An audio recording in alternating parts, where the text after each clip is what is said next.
She's usually one of the taller people in the room, and now her daughter is as tall as she is. I think that was just shocking. Let's listen in.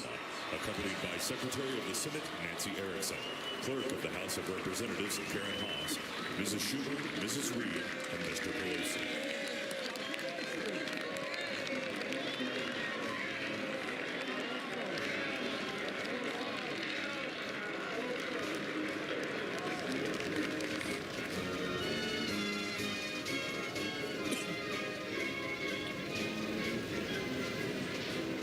Michelle Obama, who just turned 49 recently, changed her hairstyle. She's obviously been remarked on.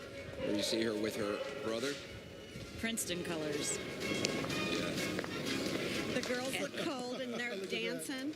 Right. Anderson, if we could talk just for a moment about the speech. One of the messages we've been talking about today is the recognition of the democratic values that we recognize on Inauguration Day, and that we all should pause and appreciate the ritual and ceremony today. That's a message I expect to hear from the president.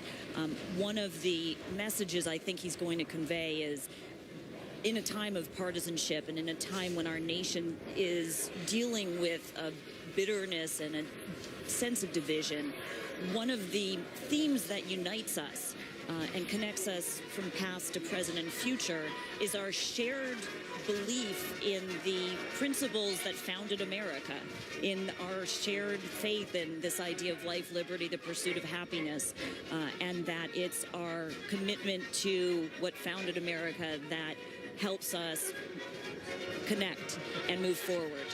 And I think he'll talk about this idea that we don't have to agree on everything in order to move forward on a few ideas, and so we should set aside our disagreements to make some deals on those few things we do agree on right now. As we wait to hear Vice President Biden introduce Gloria, you recently had the chance to interview the Vice President.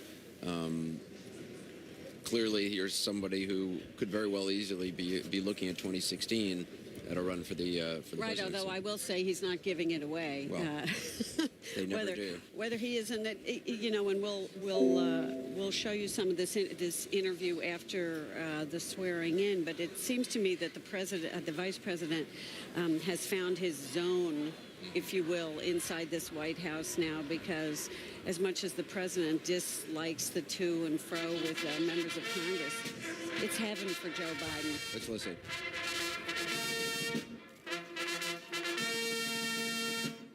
Ladies and gentlemen, the Vice President of the United States, Joseph R. Biden, accompanied by Inaugural Coordinator for the Joint Congressional Committee on Inaugural Ceremonies, Kelly Fado, Senate Deputy Sergeant-at-Arms, Martina Bradford, House Deputy Sergeant-at-Arms, Carrie Hanley, Senate Majority Leader, Harry Reid, and House Democratic Leader, Nancy Pelosi.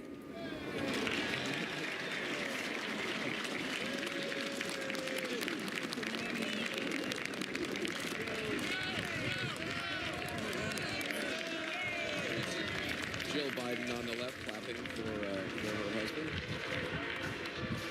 And President Obama approaching.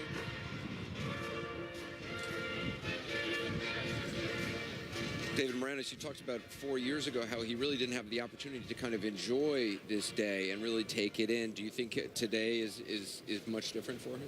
I really do. I think that ever since the election on November 6th, I think he's had a new sensibility about what it means, what he's done. And I think he's now taking it in a very different way. And you can really see it on his face. You know, he was aging by the minute, it seemed, for 4 years, and now he looks to me 5 years younger. I think he. This morning, but we're still working on his remarks. You're using every minute you can to get this just right. Oh, to get it just right. That's the orange and black of Oregon State there on the coach's scarf. David, how much does this president in a second term think about his legacy, you think? Every president thinks about their legacy. And, of course, he's spending more time than in sort of untraditional ways doing it by meeting with presidential historians every now and then to really talk about what it means to establish a legacy and how he can do it. So, he studied second terms. He said he was familiar with the literature of it. He reads a lot, and so I think he thinks about it more. And he's honest about it. Bill Clinton used to say he wasn't thinking about it, but of course every president is. of the first remarks he made at his post-election press conference was, "I'm familiar with the literature about second-term presidents." About overreach. Look at that scene of all those people there, all those flags waving. That is what the president will see as he stands up to take the oath of office. An extraordinary sight. Not all presidents are given moments where they can actually build a legacy. You know, Bill Clinton ended up being a president during the Pax Romana. He was a time of peace and not that much turbulence.